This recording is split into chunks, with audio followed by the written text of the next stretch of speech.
ప్రవీణ్ కలవల.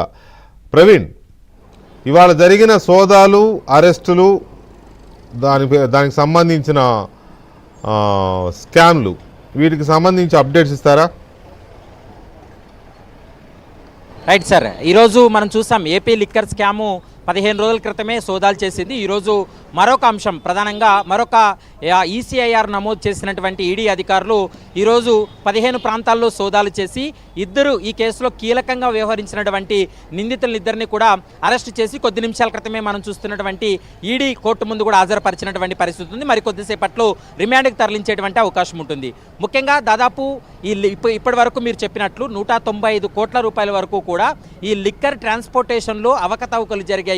ప్రభుత్వానికి రావాల్సినటువంటి ఆదాయానికి వీళ్ళు గండి కొట్టారనేటువంటి అంశాన్ని కూడా ప్రధానంగా ఈడీ అధికారుల విచారణలో వెల్లడైంది. దాంతోపాటు ఇందులో మనీ లాండరింగ్ కోణం ఉంది. ఎందుకంటే ఈ 195 కోట్ల నుంచి 250 కోట్ల వరకు వీళ్ళు షెల్ కంపెనీలకు నగదును బదిలీ చేయడం, విదేశాలకు నగదును బదిలీ చేయడం, హవాలా రూపంలో నగదును బదిలీ చేశారనేటువంటి ఆరోపణలకు సంబంధించి కొన్ని కీలకమైనటువంటి ఆధారాలు సేకరించిన తర్వాత గతంలో బేవరేజెస్ కంపెనీ ఎండీగా పనిచేసినటువంటి వాసుదేవ్ రెడ్డి కావచ్చు, ఈ కేసులో కీలక నిందితుడుగా అంటే ఏపీ లిక్కర్ స్కామ్తో పాటు ఈ టెండర్ల వ్యవహారంలో ఉన్నటువంటి కీలక నిందితుడుగా ఉన్నటువంటి రాజ్ కేసిరెడ్డిని కూడా ఈరోజు ఉదయం 11 గంటల ప్రాంతంలో వారి ఇళ్లలో ఉన్నటువంటి వారిని ఈడీ అధికారులు వెళ్ళి వారిని పికప్ చేసి ఈడీ కార్యాలయానికి తీసుకొచ్చి ఇప్పటి వరకు అంటే గత 5 గంటల వరకు కూడా విచారణ జరిపిన అనంతరం వీళ్ళ పాత్ర చాలా కీలకంగా ఉంది, ఇందులో 195 కోట్ల రూపాయల వరకు కూడా అక్రమాలు జరిగాయి కాబట్టి ఇందులో మనీ లాండరింగ్ కోణం ఉందని భావించినటువంటి ఈడీ అధికారులు ఇద్దరు నిందితుల్ని అరెస్ట్ చేస్తూ నాంపల్లి ఈడీ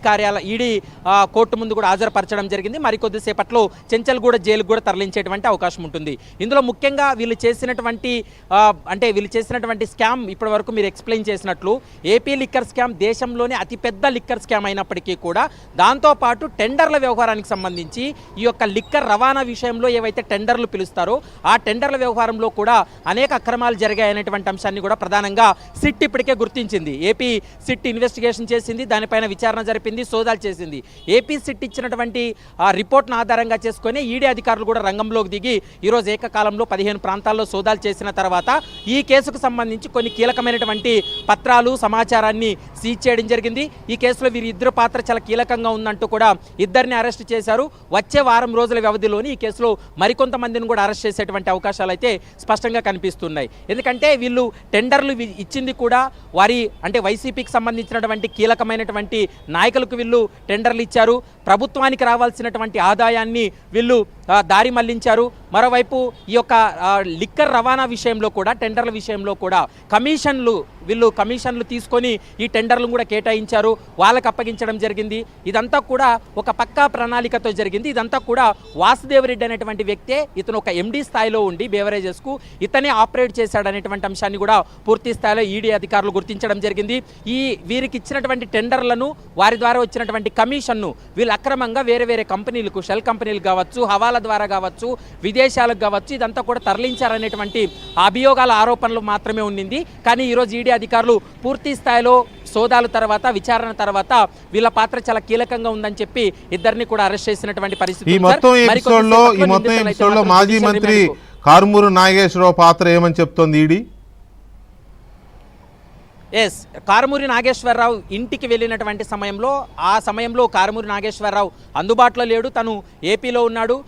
వారింట్లో కూడా ఈరోజు దాదాపు 9 గంటల పాటు సుదీర్ఘంగా సోదాలు చేసి వారింట్లో ఉన్నటువంటి కొన్ని కీలకమైనటువంటి విషయాలు కూడా రాబట్టేటువంటి ప్రయత్నం చేయడం జరిగింది. కాబట్టి ఈ కేసులో అతని పాత్ర కూడా చాలా కీలకంగా ఉంది. ఎందుకంటే వాళ్ళ కంపెనీలే ఎక్కువగా ఈ యొక్క డిస్టిలరీలను రవాణా చేసిన దాంట్లో, టెండర్లు తీసుకున్న దాంట్లో కూడా వాళ్ళ పాత్ర చాలా కీలకంగా ఉందనేది ప్రధానంగా ఆరోపణలు ఉన్నాయి. మరి తదుపరి అంటే రేపు ఎల్లుండిలోగా కారుమూరి నాగేశ్వరరావు కూడా నోటీసులు ఇచ్చి విచారణ జరుపుతారా, మరి నెక్స్ట్ ఎవరిని అరెస్ట్ చేయబోతున్నారు అనేది మాత్రం చూడాల్సిన అవసరం ఉంటుంది. ఎందుకంటే ఆ రవాణా విషయంలో వారి కంపెనీ పాత్ర చాలా కీలకంగా ఉంది కాబట్టి వారి యొక్క ప్రమేయానికి సంబంధించి వాళ్ళు ఏ విధంగా ఈ నగదును అక్రమంగా తరలించారనేటువంటి అంశానికి సంబంధించి కూడా పూర్తి స్థాయిలో కొన్ని కీలక ఆధారాలు సేకరించారు.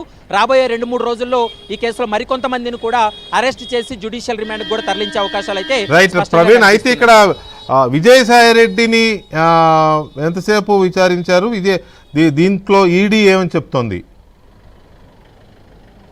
గతంలో మనం చూసాం విజయసాయిరెడ్డిని ఇప్పటికే 3 సార్లు విచారించారు. విజయసాయిరెడ్డి ఒక అంశాన్ని క్లియర్గా ఈడీ ముందు స్టేట్మెంట్ ఇవ్వడం జరిగింది, మరోవైపు అంటే మీడియా ముందు కూడా మాట్లాడడం జరిగింది. ఈ లిక్కర్ స్కామ్లో రవాణా అంటే లిక్కర్ రవాణా విషయంలో కావచ్చు, లిక్కర్ ఈ పాలసీ రూపకల్పనలో కావచ్చు, ఈ లిక్కర్ ఎంటైర్ స్కామ్లో కర్త కర్మ క్రియ అంతా కూడా రాజకేశ్వర రెడ్డి. ఇతని యొక్క కనుసన్నల్లోనే మొత్తం కూడా జరిగింది తప్ప తన ప్రమేయం లేదు ఈ కేసులు అనేది విజయసాయి రెడ్డి చెప్తున్నటువంటి మాట. కానీ ఈ కేసులో A2గా ఉన్నాడు. ఎందుకంటే ఇప్పటికే ఈ కేసులో నెంబర్ 2గా ఉన్నటువంటి విజయసాయి రెడ్డిని గతంలో సిట్ అధికారులు కూడా ప్రశ్నించడం జరిగింది. దాని రిపోర్ట్ను ఆధారంగా చేసుకొని ఈడీ అధికారులు సుదీర్ఘంగా విజయసాయి రెడ్డిని కూడా క్వశ్చన్ చేయడం జరిగింది. విజయసాయి రెడ్డి నుంచి కూడా స్టేట్మెంట్ రికార్డ్ చేశారు. అతని వ్యక్తిగతమైనటువంటి మొబైల్ను సీజ్ చేసి అందులో ఉన్నటువంటి కొంత అనుమానాస్పదమైనటువంటి డాటా ఏదైతే ఉందో ఆ డాటాను కూడా ఇప్పటికే ఈడీ అధికారులు వాళ్ళు హ్యాండ్ ఓవర్ చేసుకున్నటువంటి పరిస్థితి ఉంది.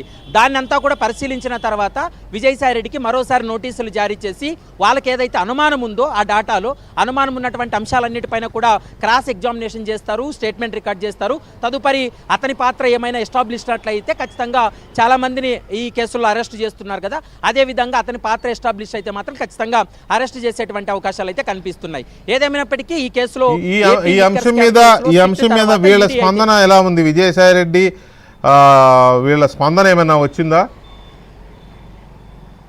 అయితే ఇప్పటి వరకు విజయసాయి రెడ్డి కానీ లేకుంటే ఈ కేసులో నిందితులుగా ఉన్న వాళ్ళు ఎవరు కూడా స్పందించలేదు. కేవలం కారుమూరి నాగేశ్వరరావు మాత్రం తననే అరెస్ట్ చేశారని చాలా సోషల్ మీడియాలో వైరల్ చేస్తున్నారు. నన్ను ఎక్కడా కూడా ఈడీ అధికారులు అరెస్ట్ చేయలేదు, గతంలో నా యొక్క స్టేట్మెంట్ రికార్డ్ చేశారు సిట్టు, ఇప్పుడు మా ఇంట్లో సోదాలు చేశారు తప్ప తను అరెస్ట్ చేయలేదు తనని అంటూ కూడా అతను ఒక వీడియో కూడా రిలీజ్ చేయడం జరిగింది. కానీ విజయసాయి రెడ్డి ఇప్పటి వరకు ఈ కేసుకు సంబంధించి అయితే స్పందించలేదు. గతంలో విచారణకు వచ్చినటువంటి సమయంలో మాత్రమే ఈ కేసులో కర్త కర్మ క్రియ అంతా కూడా రాజకేశ్వర రెడ్డి తప్ప ఫైనల్ గా ఒక విషయం ఏంటంటే ఇప్పుడు